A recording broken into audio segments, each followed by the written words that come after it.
안녕하세요. 저는 20대의 모든 순간을 함께했던 남자와 행복한 앞날을 꿈꾸며 결혼했다가 그것이 제 인생 말아먹는 길이란 걸 깨닫고 도망친 돌싱녀입니다. 앞으로 살아갈 날에 비하면 아무것도 아닌 그 10년이 뭐라고 그렇게 참고 살았는지. 지금 생각하면 한심하긴 하지만 그 순간에는 참다 보면 좋은 날이 꼭 찾아올 거라 믿어 의심치 않았었어요. 하지만 결과적으론 저는 이혼을 하게 되었고 이렇게 사연까지 쓰게 되었네요. 그러면 제가 이혼을 하게 된 사연 한번 들어보실래요?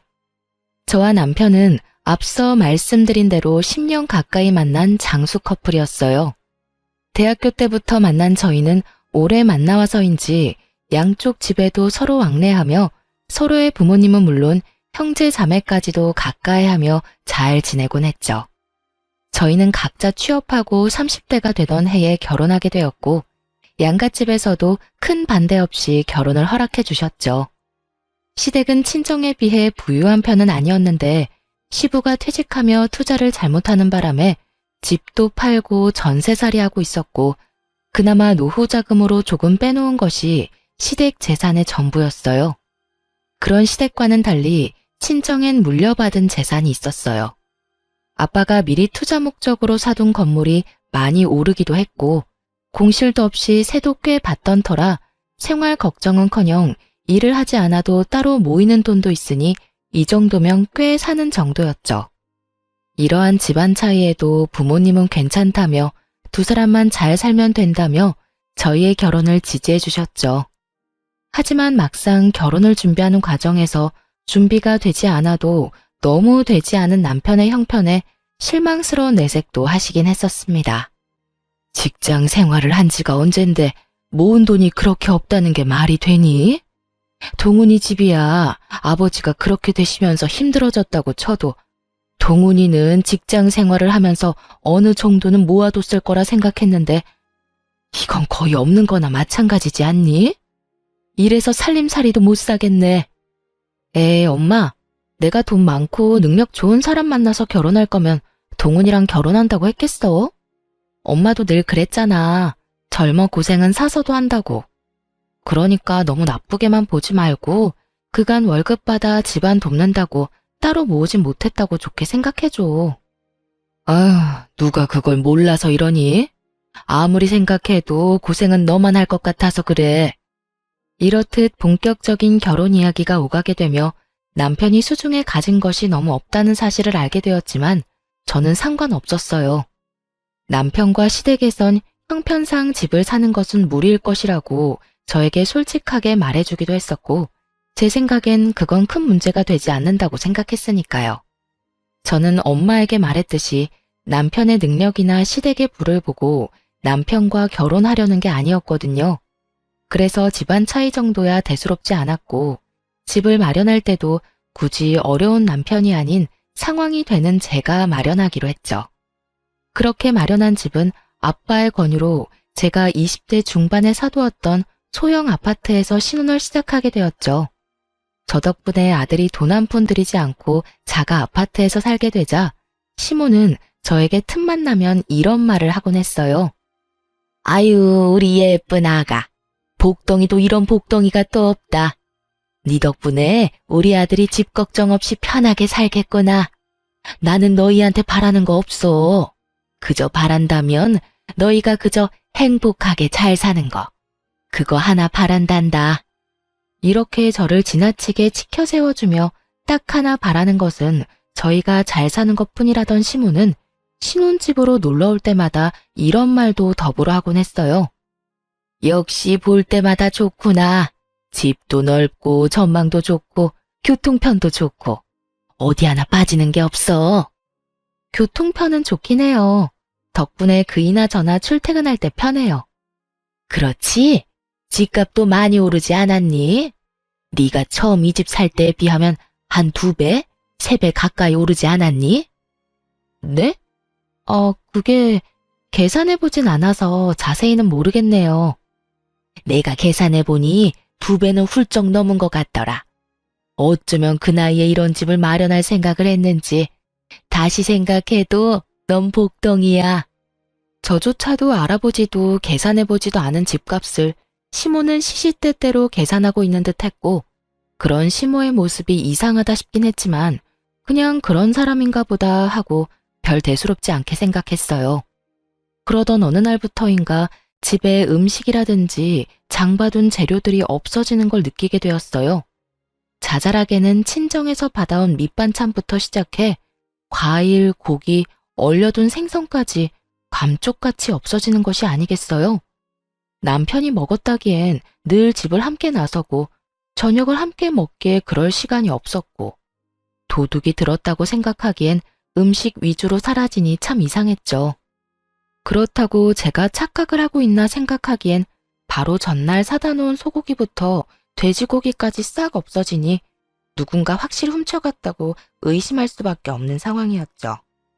전 관리사무소를 찾아가 상황을 설명한 후 엘리베이터 CCTV를 돌려보게 되었고, 도둑의 정체를 알게 된 저는 경악을 금치 못했습니다. 그간 집안의 냉장고를 털어간 범인은 다름 아닌 시모였더라고요. 시모는 우리가 출근한 사이 아무도 없는 집으로 당당하게 들어가 음식들을 퍼나르고 있더군요. 두 눈으로 보고도 믿어지지 않는 상황들을 보며 저는 입을 다물지 못했죠. 저는 알려준 적 없는 비밀번호를 당당하게 누르고 들어간 것을 보니 이런 상황이 일어나게 된 원인은 온전히 남편에게 있었죠. 저는 지체하지 않고 남편에게 전화를 걸었어요. 당신 어머니한테 우리 집 비밀번호 알려드렸어? 저번에 엄마가 반찬 가져다 준다고 좀 알려달라고 하길래 알려줬는데? 왜? 반찬을 가져다 주기는 개뿔. 되려 집안 살림을 거덜내는 것을 전혀 모르는 남편은 영문을 모른다는 듯 이유를 묻더군요. 저는 그런 남편에게 최대한 화를 내지 않으려 노력하며 말을 이어나갔어요. 아니, 얼마 전부터 밑반찬하고 고기, 생선, 과일까지 사다 놓기만 하면 없어지길래 이상하기도 하고 무섭기도 해서 CCTV 봤거든. 그런데 글쎄 어머님이 우리 없을 때 오셔서 다 가지고 가셨더라고. 그래? 뭐 그러실 수도 있지. 그래서 아까워? 아까운 것보다 조금 황당해서 그렇지. 아무리 어머님이라도 아무도 없는 집에 들어와서 묻지도 않고 다 가져가시는 건 아니지. 당신이 어머님께 잘 말해줘. 다음부터 필요하신 거나 드시고 싶은 거 있으면 연락하시라고. 그리고 아무도 없는 집에 오는 것도 좀 그렇다고 말이야. 그리고 당신도 그래. 집 비밀번호를 나하고 상의도 안 하고 알려드리면 어떻게 해? 당신 혼자 사는 집도 아니고 나도 함께 사는 집이잖아. 나한테 상의 정도는 했어야지. 저는 아무래도 이건 아니다 싶어 아닌 건 아니라고 남편에게 말했고, 남편은 제 말에 득달같이 화를 내며 이렇게 말하더군요. 뭐? 그까짓 거 얼마나 한다고 그딴 말을 전하래. 그리고 우리 엄마가 우리 집에 온다는데 아무도 없든 말든 그게 무슨 상관이야? 당신 지금 당신이 마련한 집에 내가 들어가서 산다고 지금 무시하는 거야? 무슨 사람을 거지로 하나? 우리 엄마가 고기 사 먹을 돈이 없어서 그런 걸 가지고 갔다 이거야 지금? 무슨 말을 그렇게 해? 나는 그런 말이 아니잖아. 아무리 어머님이라고 해도 우리 집에 그렇게 맘대로 왔다 갔다 하는 건 아니니까 잘 전해달라는 말이잖아. 음식도 어머님이 돈이 없어서 그렇다는 게 아니라 나도 다 필요해서 사다 놓은 건데 어머님이 그렇게 말도 안 하고 가지고 가면 내 입장에선 곤란하다고 말하는 거야. 왜 이런 말을 집 이야기로 받아들여? 당신 지금 너무 베베 꼬인 거 알지? 됐고. 당신 말대로 집에 아무도 없을 때 오지 말라고 할 테니까 끊어. 나 일해야 해. 지금 화내야 할 사람이 누구인데 누가 화를 내는 것인지 모르겠더라고요. 상의 한마디도 없이 집 비밀번호를 알려준 것도 화가 머리끝까지 날 일인데, 자신의 엄마가 집 냉장고를 털어갔다는 이야기를 듣고도 저에게 저리도 당당할 수가 있는지 도저히 이해되지 않기도 했고요. 남편의 적반하장인 태도에 저 역시 화가 더욱 끌어올랐고, 남편이 돌아오면 진지하게 이야기를 나눠봐야겠다고 생각하고 있었어요. 그런데 막상 퇴근하고 돌아온 남편은 통화할 때와는 전혀 다른 모습으로 저에게 사과를 하기 시작하더군요. 여보, 아까는 내가 미안해.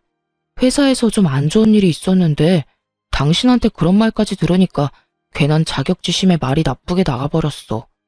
우리 엄마가 잘못한 일이 분명한데 내가 미안해. 그리고 비밀번호도 당신한테 아무 말도 하지 않고 알려줘서 미안.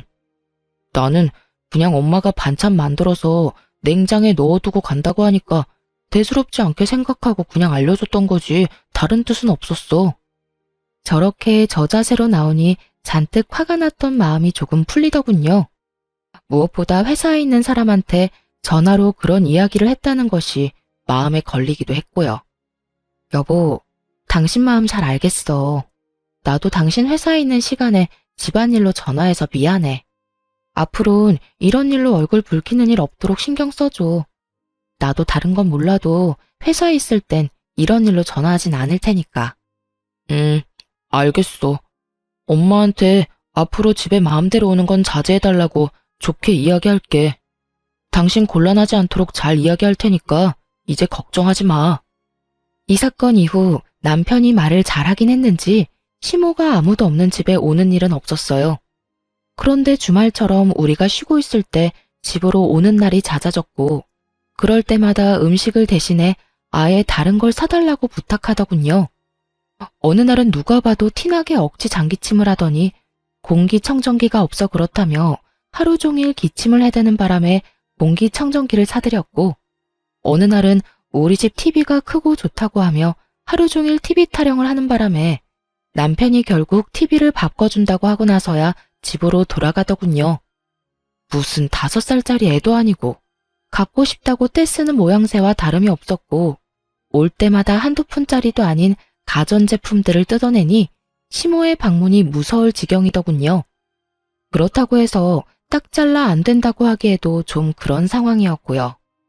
하지만 어느 날은 또 집으로 놀러와 세탁실에 있는 세탁기와 건조기를 만지며 참 좋다고 하는데 정말 이건 아니다 싶더군요. 저희 부부가 무슨 억대 연봉을 받는 사람들도 아니고 이때껏 마련해드린 것들도 할부가 갚아나가느라 힘든 지경인데 세탁기와 건조기가 말이나 되는 상황이냐고요. 시모는 저의 예상대로 온종일 세탁기와 건조기 타령을 해댔고 남편은 당장이라도 사줄 요량으로 시모의 말에 맞장구를 치고 있더군요. 저는 그 두 사람을 막아야만 했고 결심이 선 저는 두 사람 앞에 앉아 이렇게 말했습니다. 세탁기, 건조기 있으면 좋지. 여보, 들어보니 어머님이 갖고 싶어하는 것 같은데 장만해드려. 정말? 정말 사드려도 돼? 어머 아가, 정말 나 사도 되겠니? 그럼요. 사는 김에 우리 친정 것도 같이 결제하고. 우리 엄마도 세탁기하고 건조기 갖고 싶다고 했는데 이왕 사는 거 양쪽 집 똑같이 사드려야 하지 않겠어? 사는 김에 TV랑 공기청정기도 같이 사드리자. 저번에 어머님 댁에 사드렸으니까 우리 집에서 다 사줘. 알겠지? 제 말에 화색이 돌던 두 사람의 얼굴은 순식간에 사색이 되었고 저는 그런 두 사람의 반응에도 아랑곳하지 않고 남편의 휴대전화를 빼서 친정에 보냈으면 하는 공기청정기와 TV, 세탁기와 건조기까지 장바구니에 넣어두고 이렇게 말했어요. 장바구니에 다 넣어뒀으니까 어머님이 사고 싶다는 거랑 같이 결제하면 돼. 할부는 부담되지 않는 선에서 알아서 하고. 제가 이렇게까지 하자 시모는 황급히 말을 바꾸며 생각해보니 쓰던 세탁기도 멀쩡하고 건조기보다는 자연 건조가 좋겠다며 꼭 사주지 않아도 된다고 손사래를 치더군요. 남편 역시 얼버무리며 시모에게 집에 데려다 줄 테니 가자며 시모의 손을 잡고 황급히 나갔고요. 모든 게 저의 예상대로 되긴 했지만 막상 남편과 시모의 꽁무니 빼는 모습을 보니 씁쓸한 기분이 드는 건 어쩔 수 없더라고요. 그 후론 시모는 다신 그런 요구를 하지 않았고 주말마다 찾아오지도 않더군요. 상황이 그렇게 되면 속이 시원하다거나 좋아야 할 텐데 저는 왜인지 점점 불안해지기 시작하더라고요. 왜 꼭 애들이 조용하면 사고치잖아요.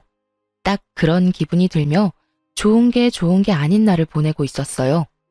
그렇게 몇 개월 명절이 다가왔고 오랜만에 시댁에 방문하니 정말 기가 막힌 상황들이 저를 기다리고 있더군요. 시댁에는 제가 보지 못한 소파, 식탁들이 자리하고 있었고 아차 싶은 마음에 세탁실에 가보니 아니나 다를까 시모가 갖고 싶어 하던 건조기와 세탁기가 떡하니 자리 잡고 있더군요. 남편을 추궁해 볼 필요도 없이 남편이 저 몰래 시댁 살림을 사주고 있다는 것을 알아차렸고 그간 남편이 왜 입만 뗐다 하면 돈이 없다는 말을 해댔는지 알 것 같더군요. 마음 같아서야 그 자리에서 남편을 쥐잡듯 잡아버리고 싶었지만 친인척이 다 모인 자리에서 차마 큰 소리를 내지 못하고 꾸역꾸역 얼마나 참았는지 모릅니다. 극한의 인내로 참아내는 그 순간에도 도저히 제 상식으론 이해가 되지 않더군요. 저희 친정은 제가 용돈을 드린다고 해도 저희 월급이라고 해봤자 뻔한데 본인들은 신경 쓰지 말고 저희 두 사람이나 잘 살라고 하는 판국인데요. 아무리 시댁이 힘들다고 하더라도 매번 한두 푼짜리도 아니고 저렇게 비싼 가전가구를 양심도 없이 사달라고 하는지 정말 이해가 되질 않았어요. 그것뿐이겠어요. 사달라는 사람이나 그렇다고 사주는 사람이나 이해되지 않는 것은 매한가지였어요. 저의 입은 굳게 닫혀 있었지만 급격하게 굳어지는 표정은 숨길 수 없었죠. 남편 역시 이런 제 심정을 알아챘는지 눈알이 빠지게 제 눈치만을 살피고 있더군요. 그렇게 화를 참아내는 사이 친정으로 가는 날이 되고 어른들에게 인사를 드리고 현관문을 나서는 순간 저는 듣고야 말았습니다. 아들, 이번 달에 준 용돈 벌써 다 써버렸어. 명절도 있고 해서 돈 나갈 때가 많지 뭐야. 그래서 말인데 용돈 좀 더 붙여주면 안 될까? 이건 또 무슨 말인가 싶더군요. 용돈이라니 저는 전혀 몰랐던 사실이었거든요. 눈을 반짝이며 돈을 요구하는 시모의 모습에 남편은 당황한 표정으로 나중에 이야기하자곤 하곤 황급히 저를 끌고 시댁을 벗어나더군요. 차에 타자마자 저는 참았던 말들을 토해내기 시작했어요. 아까 어머님 말 무슨 말이야? 설마 나 몰래 용돈 보내고 있었어? 그게 부모님이 힘들다고 하길래 결혼하기 전까지 드리던 용돈이 있는데 갑자기 뚝 끊으니까 많이 힘드신 모양이더라고. 그래서 조금 보태드리고 있었어. 당신이 화낼까봐 말 못했어. 미안해. 나한테 정말 미안한 마음이 있긴 해. 아까 보니까 소파, 식탁도 새 것이고 세탁기, 건조기도 저번에 어머님이 갖고 싶어 하던 모델이던데 그것도 당신이 다 사준 거 아니야? 맞아. 너무 갖고 싶어 하니까 모른 척하기도 그랬어. 그걸 말이라고 해? 우린 돈 안 모아? 우리가 무슨 억대 연봉 받는 사람들도 아니고 그렇게 버는 족족 시댁에 다 갖다 바치면 우리는 언제 모아서 언제 애를 낳아? 당신이 번 돈으로 당신 집 돕는 것까지 잘못됐다는 게 아니잖아. 적당히 해야지 적당히. 가전, 가구 다 카드로 샀을 거고 그 할부 갚아나가면서 용돈까지 주면 당신 월급에서 남는 게 있긴 해? 이래서 돈 관리는 따로 하자고 그랬어? 저는 참았던 울분을 쏟아냈고 남편은 입 꼭 다물고 반성을 해도 모자란 판국에 저에게 더욱 화를 내기 시작하더군요. 아니, 넌 우리 집이 불쌍하지도 않냐? 너네 집은 잘 살아서 좋은 집에서 좋은 가구에 떵떵거리면서 살지만 우리 집은 그렇지도 않잖아. 그래서 그런 우리 부모님은 좋은 거 좀 쓰면서 편히 살라고 사줬어. 용돈도 그래. 내 동생이 능력이 되는 것도 아니고 우리 집은 그래도 능력이 되잖아. 능력되는 자식이 부모 좀 도와주겠다는데 그게 그렇게나 잘못한 일이야? 말이야 바른 말이지. 남편이 무슨 능력이 되는 자식인가요? 집도 제 명의, 적금도 저 혼자 드는 적금만 있는데요. 남편의 꼬라지를 보아하니 아마 가전 가구도 신용카드로 결제한 게 틀림없었죠.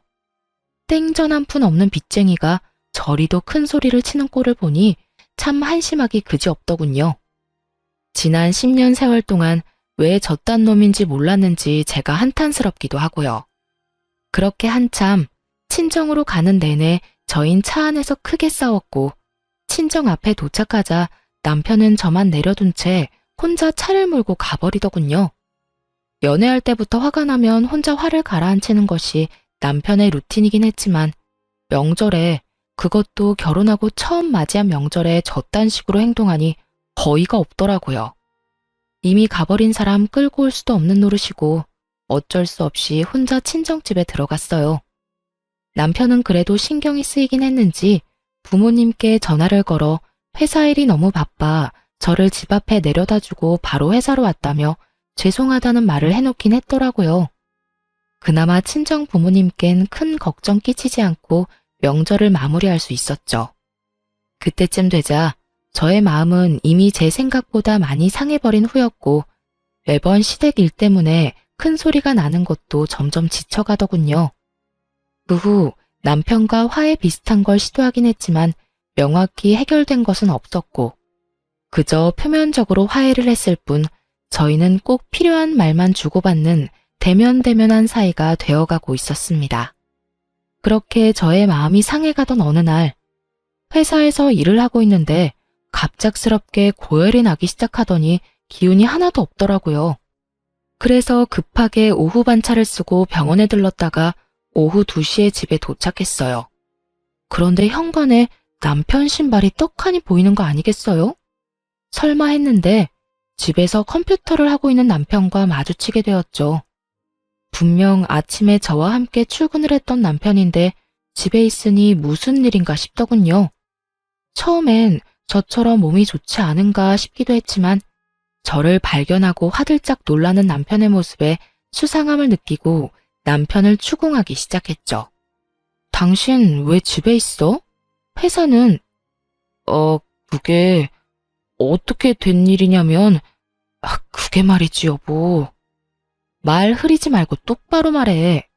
회사에 있을 시간에 왜 집에서 이러고 있냐고. 꼴을 보니 방금 온 것도 아닌 것 같고. 똑바로 말 못해?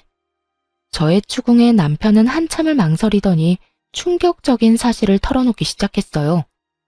그게 사실은 회사 그만둔 지 며칠 됐어.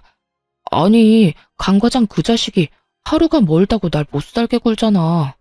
그래서 좀 들이박았더니 그 뒤로는 날 더 심하게 들들 볶아서 도저히 못 참겠더라고. 그래서 그냥 그만둬 버렸어. 뭐? 고작 그런 일로 회사를 그만둬? 당신이 무슨 애도 아니고 직장 상사가 싫은 소리 좀 했다고 회사를 관두면 어떻게 해? 아니, 애초에 퇴사하기 전에 나하고 상의 정도는 했어야지. 당신 나하고 결혼한 거 잊었어? 당신이 우리 집 가장인 거 잊었냐고. 나도 당신한테 말하고 싶었지. 그런데 당신도 알다시피 요즘 우리 좀 그랬잖아. 그래서 입이 안 떨어지더라고. 이것까지만 해도 머리끝까지 화가 나는데 남편은 눈치도 없이 제 화를 폭발시키고야 마는 말을 짓거리기 시작했어요. 이왕 다 온 김에 당신이 우리 집에 용돈 좀 주면 안 될까? 당신도 다 알잖아. 내가 우리 집에 용돈 주고 있던 거. 아직 회사 그만둔 거 말 못해서 용돈은 줘야 할 것 같은데 당신이 좀 주라. 나 요즘 재취업 준비하고 있으니까 금방 취업할 수 있을 거야. 그러니까 길어도 2달 정도만 당신이 좀 부담해줘. 너 진짜 제정신이야? 용돈 같은 소리 안 해 진짜. 지금 우리 생활이 다 무너지게 생겼는데 당신은 이 와중에 당신 집 용돈 걱정이나 하고 있어? 이게 무슨 말도 안 되는 소리야 도대체. 쓸데없는 소리 하지 말고 당신 집에 당장 용돈 못 준다고 해. 회사도 그만뒀다고 이실직고 하고. 그래야 당신 집에서 당신한테 뭐 사달라는 말 따윈 안 할 거 아니야. 저는 결국 폭발하고야 말았고 남편은 그렇게까지 화를 내는 저를 처음 봤었기에 고개를 푹 숙이고 작은 목소리로 이렇게 말하더군요. 알겠어. 당신 뜻대로 할게. 그런데 우리 집에 말하는 건 조금만 기다려줘. 정말 입이 안 떨어져서 그래. 조만간 꼭 말할게. 꼭 말해. 알겠어? 그리고 퇴직금 받았지? 그거 다 내놔.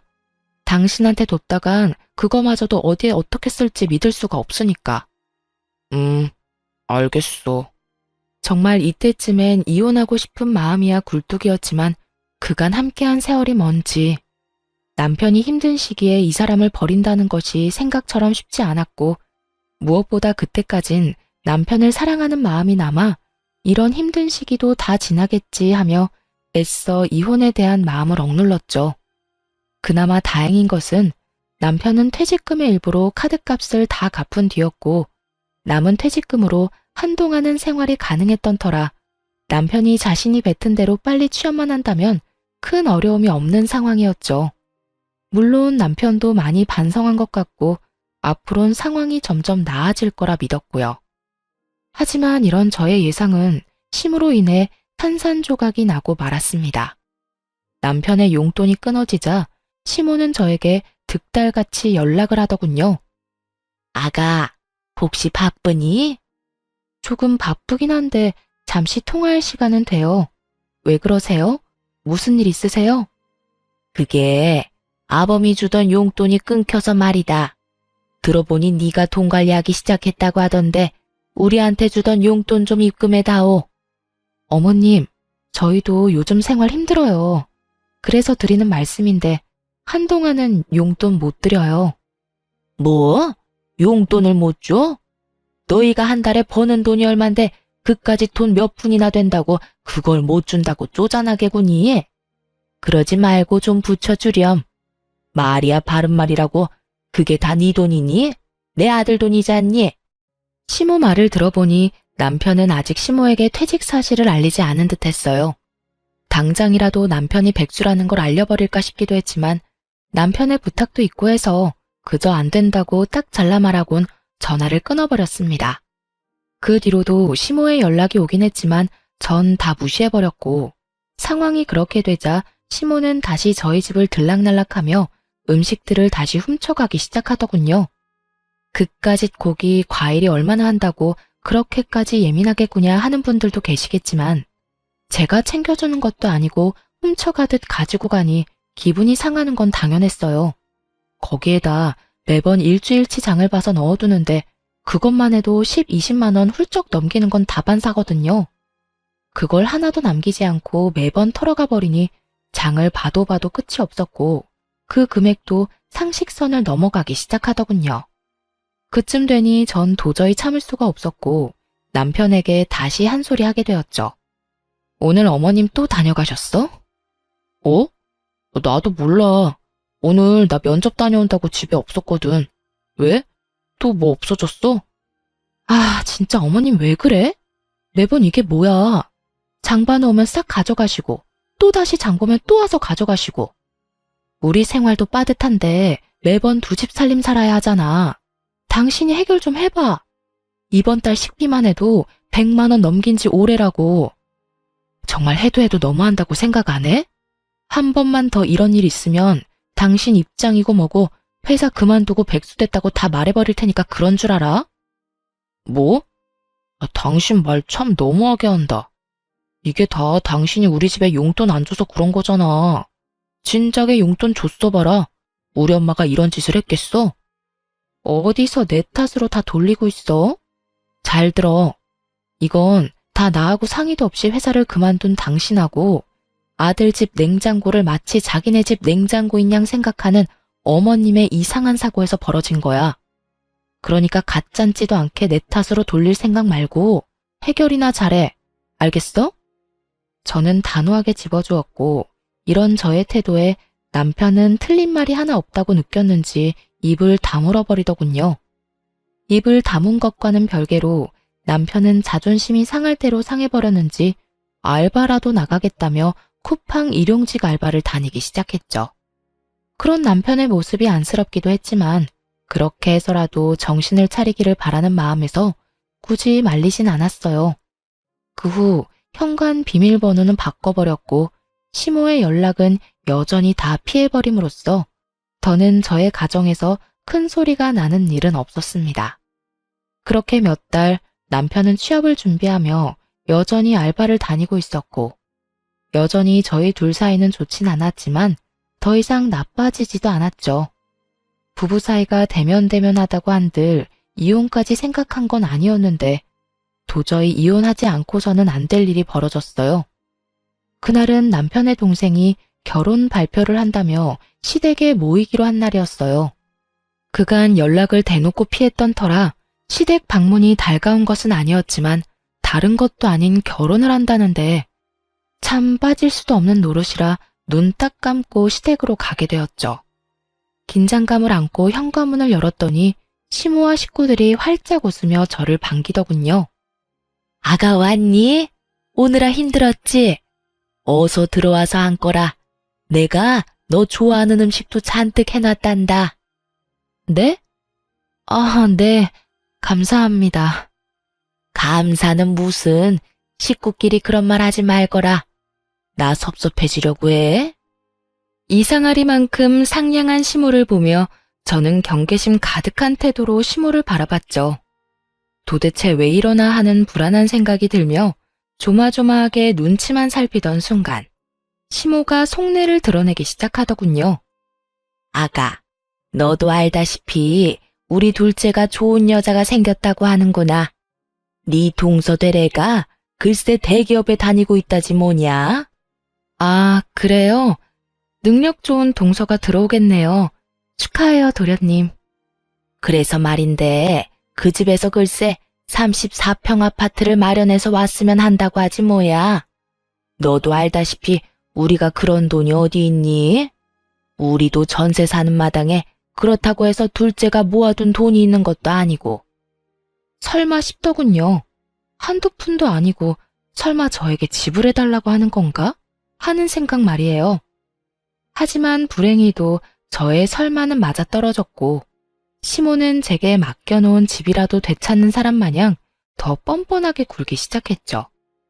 34평이요? 요즘 뒷값 만만치 않아서 한두 푼도 아닌데 어떻게 해요? 그러니까 말이다. 그래서 내가 생각해 봤는데 너희 지금 사는 아파트 팔고 둘째네 집 좀 마련해주면 안 되겠니? 그 집 팔면 지금같이 역세권은 아니더라도 서울 근교 아파트 2채는 마련할 수 있다고 하더구나. 네? 그게 무슨 말도 안 되는 말이세요? 말이 안 되긴 뭐가 말이 안 된다고 그러는 거니? 잘 생각해봐라. 지금 네가 우리 둘째 안 도와줘서 대기업 다니는 여자랑 헤어지게 되면 한평생 우리 식구가 어쩔 수 없이 널 원망할 수밖에 없을 텐데. 너도 그 원망 평생을 듣고 살 바엔 그깟 아파트 팔아서 집 마련해주는 게 더 좋지 않겠어? 그리고 그냥 달라는 말도 아니다. 명색의 대기업 다니는 앤데 연봉이 오죽 높겠어? 우리 둘째가 어련히 다 갚을 거야. 그러니까 좋은 일 한다고 생각하고 좀 도와주렴. 내 말 알아들었지? 이 무슨 개떡 같은 말인지 모르겠더라고요. 만약 결혼을 못하게 된다면 그건 애초에 장가갈 돈 마련도 못한 도련님 탓이지. 그게 왜 제 탓이며 왜 한평생 제가 그 원망을 들어야 하나요? 그리고 누가 그 원망을 가만히 듣고 산다는 것인지 참 어이가 없더군요. 무조건 제가 다 해줄 거라 믿어 의심치 않는 시모를 보며 이렇게 말했어요. 어머님, 저는 그렇게 하기 싫어요. 34평 아파트 마련 못해서 결혼을 못하게 되면 그건 돈 한 푼 모으지 않은 도련님 탓이지 그게 왜 제 탓인가요? 그리고 어머님이 저한테 아파트 맡겨놓으셨어요? 왜 제 아파트 가지고 어머님이 팔아라 말아라 명령이신지 저는 도무지 알 수가 없네요. 뭐? 너 참 말 섭섭하게 한다. 우리 가족이지 않니? 가족끼리 다 나누고 사는 거지. 그렇게 선 그어가며 살면 못 쓴다. 어머님, 저는 저희 친정 식구들끼리도 다 나누고 살진 않아서요. 지금 사는 집 처음 분양받았을 때 아빠가 주신 돈도 저 한 푼도 빼지 않고 다 갚았고요. 그 뒤로 저희 부모님은 저 힘들까봐 제가 주는 용돈은 받지도 않으세요. 그런데 제가 왜 친정에도 주지 않는 도움을 시댁에 줘야 하는지 모르겠네요. 그래서 정말 못 도와준다, 이 말이니? 네, 저는 절대로 못 도와드려요. 시댁에서 저에게 집을 맡겨둔 것도 아니고 부탁하는 주제에 당당한 것도 황당한데 제가 도와줄 것이 당연하다는 듯 몰고 가는 시모의 태도에 저는 더욱 화가 나더군요. 거기에다 더욱 화가 나는 것은 남편의 태도였어요. 시종일관 말도 안 되는 소리를 짓거려대는 시모의 말엔 가만히 있던 남편놈은 제가 단호하게 안 된다고 하자 득달같이 화를 내며 달려드는 것이 아니겠어요? 당신 정말 너무한다. 그까지 집 좀 팔면 되는 거지. 그게 뭐가 힘들다고 엄마가 저렇게까지 말하는데 딱 잘라서 안 된다고 해? 그까지 집? 당신이 그까짓이라고 말할 상황이 된다고 생각해? 제발 말하기 전에 당신 상황이나 되돌아봐. 도와줄 능력이 안 될 것 같으면 함부로 나서지도 말고. 알겠어? 뭐? 나서지도 말라고? 당신 진짜 말이 너무 심한 거 아니야? 내가 그래도 당신 남편인데 그딴 식으로 말할 거야? 심한 건 당신 집이겠지. 다른 것도 아니고 내 집을 팔아라 말아라 하는데 이건 심하다고 생각 안 해? 그리고 당신이 내 남편이 맞긴 해. 어떻게 남편이란 사람이 이런 상황에서 내 편을 들기는커녕 두 팔이 모자라게 당신 집만 감싸고 돌 수가 있어. 누가 봐도 말도 안 되는 요구를 하는 이 상황에서. 저와 남편은 시댁 식구가 있는 앞에서 언성을 높이며 싸우기 시작했고, 그런 저를 보던 시모는 저에게 삿대질하며 소리를 지르기 시작했어요. 이런 너같이 버릇없는 년은 생전 처음 본다. 여기가 어디라고 감히 내 아들한테 그딴 식으로 말하는 것도 모자라 고함을 질러대? 니까짓 게 뭐라고 내 아들한테 그딴 식으로 구냐 이 말이다. 년이라니요. 제가 뭘 잘못했다고 욕까지 들어먹어야 하나요? 욕먹을만 하니까 욕먹는 거겠지. 내가 미쳤다고 멀쩡한 사람한테 욕이나 하겠어? 하여튼 다 됐고 나는 너같이 막돼 먹은 며느리는 필요 없으니 당장 내 아들하고 헤어져. 시모의 입에선 결국 헤어지라는 말이 나오고 있었고 헤어지라고 하면 제가 겁이라도 먹을 거라 생각했는지 의기양양한 표정으로 저를 바라보고 있더군요. 거기에다 남편 놈까지 합세해 저를 협박하기 시작하는데 속이 참 답답하더라고요. 그래, 엄마 말이 다 맞아. 나도 당신같이 가족 도울 줄 모르고 자기 입속밖에 모르는 이기적인 여자랑은 더는 못 살겠으니까 이혼하자. 이 난장판인 상황에서 남편의 말을 듣는데 제 머리가 오히려 맑아졌다면 여러분은 믿기세요? 무슨 부귀 영화를 누리겠다고 왜 바보같이 이 거지 같은 상황을 참고 또 참으며 이혼만은 절대 안 된다고 생각했는지. 저 자신이 이해되지 않음과 동시에 한탄스러워지더군요. 생각이 빠르게 정리되고 나니 이혼을 협박이라고 하는 두 사람이 더욱 어이가 없어졌고 팔짱까지 끼고 어때? 겁나지? 라는 표정으로 바라보는 두 사람에게 아주 속 시원하게 답해줬죠. 네, 어머님 뜻대로 할게요. 그래, 우리 이혼하자. 그까짓 이혼하면 되지 뭐. 그까짓 게 뭐라고 이때까지 참았는지 참. 더는 나도 참기도 싫고 매번 당신 집 때문에 싸우는 것도 지긋지긋하던 참이었어. 그나마 당신하고 지낸 세월이 있어서 참았는데 이젠 그것도 힘들다. 그러니까 당신 말대로 이혼하자 우리. 저는 더는 화도 내지 않았고 거의 체념한 듯 말을 했고 그런 제 말에서 진심이란 걸 느꼈는지 남편은 말까지 더듬으며 저에게 되묻더군요. 당신 정말 나하고 이혼할 거야? 이혼할 수 있어? 남편의 입장에선 어찌 보면 당연한 반응이었겠죠. 제 집을 팔아 자기 동생에게 집을 사줄 요량으로 던진 마지막 카드였을 텐데 그 카드를 진심으로 받아버렸으니 놀라기도 당황스럽기도 했겠죠. 하지만 전 그 어느 때보다 진심이었고 저의 진심을 물어보는 남편의 눈을 똑바로 바라보며 이렇게 말해주었어요. 나 당신하고 이혼할 수 있어. 당신도 알잖아. 나 허튼 소리 하는 사람 아니라는 거. 특히나 이혼같이 중요한 문제는 더욱 그렇고. 남편의 저의 확고한 대답에 이건 아니라는 표정으로 고개를 숙였고 그런 저를 보며 시모는 기가 찬다는 듯 헛웃음을 뱉어내더군요. 참 차라리 잘 됐어. 집 있는 게 무슨 유세라고 콧대 높게 구는 꼴이 보기 싫었는데 잘 됐지 뭐. 아들, 이참에 그냥 이혼해. 엄마는 정말 저런 며느리 싫다. 더는 꼴도 보기 싫어. 저 역시 어머님 꼴도 보기 싫었는데 참 잘 됐네요. 당신 들었지? 어머님 소원이라는데 질질 끌지 말고 깔끔하게 이혼해줘. 괜히 소송 같은 거에서 그렇지 않아도 없는 살림에 괜한 돈 쓰지 말고 말이야. 이거 봐라. 내가 이러니까 네가 싫다는 거야. 아들, 당장 이혼해. 당장 이혼하고 네 동생 집값은 네가 대출받아서 좀 보태주렴. 신용대출이라서 많이는 안 되겠지만 일부라도 네가 보태주면 네 동생 부담도 덜 되고 좋지 않겠니? 일단 그렇게라도 집부터 마련해서 결혼부터 시키고 다른 문제는 그 다음에 생각하자꾸나. 시모의 말을 듣고 있는데 저는 어이없어서 크게 웃어버렸어요. 자기 아들 상황이 어떤지도 모르면서 어쩌면 저렇게 머릿속에 꽃받칠 수 있을까 하는 마음에요. 아, 죄송해요. 지금 상황이 너무 웃겨서 저도 모르게 웃음이 다 났네요. 시모는 저를 미친 사람 마냥 쳐다봤고 남편은 제 입에서 어떤 말이 나올지 몰라 안절부절 못하고 저의 눈치만 살피고 있더군요. 넌 지금 이 상황이 웃기니? 네, 조금 많이요, 어머님.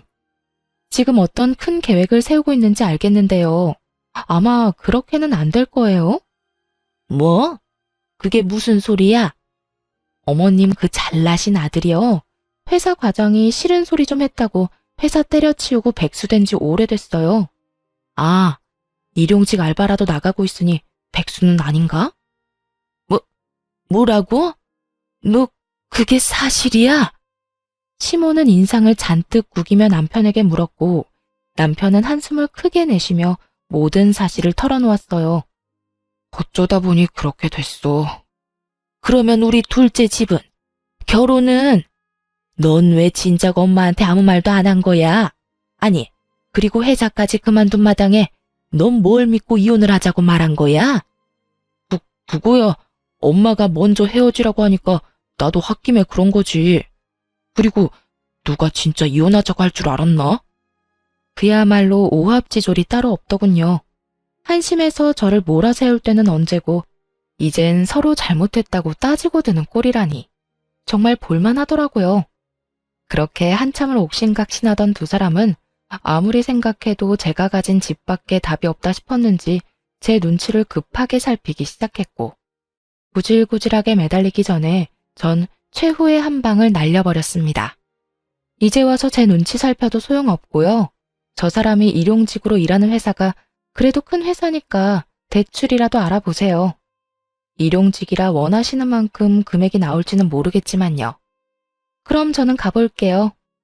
저는 그렇게 자리에서 일어났고 남편은 제 바짓가랑이를 붙잡고 매달리기 시작하더군요. 여보, 이렇게 가면 어떻게 해? 우리가 함께한 세월이 얼만데 정말 이렇게 헤어질 거야? 너 치매 걸렸니? 먼저 이혼 이야기 꺼낸 건 내가 아니라 너야. 난 네가 하자고 하니까 알겠다고 했을 뿐이고. 그거야, 당신도 잘 알잖아. 정말 당신하고 이혼하려고 그런 게 아니라 그냥 당신 겁이나 주려고 그랬던 거. 의도가 어찌됐든 간에 당신이 먼저 이혼하자고 했고 나 역시 그 의견에 동의했어. 이게 지금 우리 상황이고 당신이 뭐라고 나를 붙잡던 그 상황은 변하지 않을 거야. 그러니까 그런 줄 알고 이혼이나 준비해. 저는 끝까지 매달리는 남편을 매몰차게 뿌리치고 집으로 돌아와 버렸고 집으로 돌아오자마자 남편의 짐을 킥으로 시댁에 보내버렸어요. 짐을 싸는 순간 지난 10년의 세월이 떠올라 얼마나 울었는지 모릅니다. 결혼 생활이 거지 같았기에 그렇지 연애하는 내내 참 행복했거든요. 그 행복하던 모든 순간도 결국 이혼이란 이름 아래 다신 떠올리기도 싫은 기억이 되어버렸지만요. 어찌되었든 전 마음을 다잡고 이혼을 진행했고 남편은 소송할 돈도 없는지 순순히 이혼 절차를 밟아주더군요. 이혼을 하며 위자료는 많이 받진 못했지만 그때라도 그 구렁텅이에서 빠져나왔다는 것을 위안 삼기로 했습니다. 저의 이혼으로 인해 당연히 그 잘난 시동생의 결혼은 없던 일이 되었고 쿠팡알바 벌이만 믿고 전 시댁에 저 몰래 또다시 용돈을 퍼줬던 전 남편은 땡전 한 푼이 없어 대출까지 받아 위자료를 주게 되었어요. 그 덕에 오갈 데도 없는 빚쟁이 신세가 되어 전 시댁으로 돌아가게 되었고요. 이혼이 확정되던 날 전 시모가 다 죽어가는 목소리로 전화가 왔더군요. 무슨 일이세요? 더는 통화할 일 없는 것 같은데요. 아가, 그러지 말고 다시 한번 생각해보면 안 되겠니? 이제 와서 생각해보니 내가 도대체 무슨 짓을 했는가 싶더구나. 너 같은 복덩이한테 내가 감사한 줄도 모르고 그간 너무 심했다 싶어. 왜요? 백수의 빚쟁이까지 된 아들 데리고 살려니까 앞날이 캄캄하세요? 그래서 이제 와서 저한테 이렇게 용서를 구하시는 거예요? 꼭 그래서 그런 게 아니라 너희 둘 서로 많이 사랑했지 않니? 괜히 내가 너희 사이를 갈라놓은 것 같아서 마음이 편치 않아서 그래. 그러니까 다시 한 번만 생각해보면 안 되겠니? 내가 이렇게 용서를 구하마. 전시모는 떨리는 목소리로 잘못을 뉘우쳤다며 제발 한 번만 용서해달라고 굽신거렸어요. 더는 대꾸할 가치도 없다고 느낀 저는 그대로 전화를 끊어버렸고요. 끊어버린 후에 바로 차단까지 해버렸어요. 그 후론 연락이 닿는 일은 없었고 전 남편도 저를 찾아오거나 하진 않더군요. 그렇게 질기고도 구질구질한 인연이 끝난 후 저는 누구보다 잘 지내고 있습니다. 전 시모의 말대로 아파트 값이 많이 오른 저의 첫 집은 시세에 맞게 잘 처분해 큰 이익을 남겼고 집을 판 돈으로 회사에선 좀 멀긴 하지만 오랜 저의 로망이었던 주택을 매매했네요. 요즘 혼자 사는 재미를 제대로 느끼고 있어요. 주말이 되면 마당 정원 꾸미는 맛에 푹 빠져 시간 가는 줄 모르고 살고 있거든요. 노동을 하면 잡생각이 들지 않은 점이 좋기도 하고 다 하고 나면 몸도 마음도 뿌듯할 만큼 멋지게 변해 있는 정원에 보는 재미도 있고요. 더없이 좋은 취미 생활이라고 생각이 드네요. 저에게 잘 맞기도 하고요. 전 남편과 함께 했던 세월이 길었던 만큼 정신적 스트레스가 아예 없었던 건 아니었어요. 당할 만큼 당했고 질릴 만큼 질렸기에 힘들지 않을 거라 생각했는데 현실은 그렇지 않더라고요. 때때로 좋았던 기억이 떠오르기도 하고 벅차게 행복했던 기억이 떠오르기도 하고요.